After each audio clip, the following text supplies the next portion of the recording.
Atos, capítulo 12. Foi em meio tempo que o rei Herodes pôs na cabeça a ideia de perseguir alguns membros da igreja. Mandou assassinar Tiago, irmão de João, e quando viu que isso fez subir sua popularidade entre os judeus, ordenou a prisão de Pedro. Tudo isso durante a semana da Páscoa. O apóstolo ficou na cadeia, vigiado por 4 grupos de 4 soldados. O rei planejava deixar que o povo o linchasse depois da Páscoa. Durante todo o tempo em que Pedro esteve sob severa vigilância na cadeia, a igreja orou fervorosamente por ele. O dia em que Herodes havia marcado para a morte de Pedro estava chegando. Naquela noite, guardado por 2 soldados, um de cada lado, Pedro dormia como um bebê. Havia ainda guardas na porta, vigiando o lugar. Herodes não queria correr riscos. De repente, apareceu um anjo ao lado do prisioneiro e uma luz inundou a cela. O anjo acordou Pedro. Depressa. As algemas caíram dos pulsos do apóstolo e o anjo ordenou: vista-se, calce os sapatos. Pedro obedeceu. O anjo disse ainda: vista o casaco e vamos sair daqui. Pedro seguiu, mas não acreditava que tudo aquilo fosse verdade. Achou apenas que estava sonhando.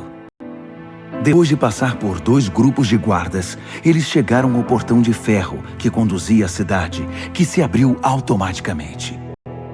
Eles chegaram à rua sem nenhum impedimento. Na primeira esquina, o anjo o deixou e seguiu seu caminho. Foi quando Pedro percebeu que não estava sonhando. Não posso acreditar. Isto é real. O Senhor enviou seu anjo e me livrou das garras de Herodes e do espetáculo que a multidão judaica esperava. Ainda sacudindo a cabeça, maravilhado, ele foi para a casa de Maria, mãe de João.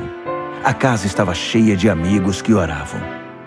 Quando bateu a porta no pátio, uma jovem chamada Rode veio atender. Mas quando ela reconheceu a voz de Pedro, ficou tão alegre e ansiosa que correu para contar a novidade a todos, esquecendo-se de abrir a porta e deixando-o na rua. Mas eles recusaram-se a acreditar na palavra dela. Você perdeu o juízo? Disseram. Mas ela insistia em sua história. Ainda céticos começaram a dar asas à imaginação.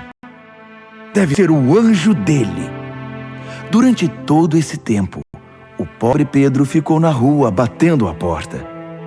Finalmente abriram a porta e quando viram que era ele mesmo, não sabiam o que dizer. Pedro os acalmou com um gesto. Depois de contar como o Senhor o havia tirado da cadeia, pediu: digam a Tiago e aos irmãos o que aconteceu. Em seguida retirou-se dali. Ao raiar do dia, a cadeia estava em polvorosa. Onde está Pedro? O que aconteceu com ele? Queriam saber. Herodes mandou que trouxessem Pedro, e como ninguém sabia onde ele estava, nem conseguia explicar o que havia acontecido, os guardas é que foram executados. Cortem a cabeça deles! Ordenou. Do lado da Judéia e dos judeus, Herodes foi de férias para Cesareia. As coisas não iam mesmo bem para Herodes. O povo de Tiro e Sidom fazia oposição a ele, mas pediram a Blasto, braço direito do rei, uma audiência com Herodes. Uma delegação tentaria, de boa vontade, acertar a situação. O motivo é que dependiam da Judéia, porque vinha dessa província seu suprimento de comida, e a situação estava se tornando insustentável.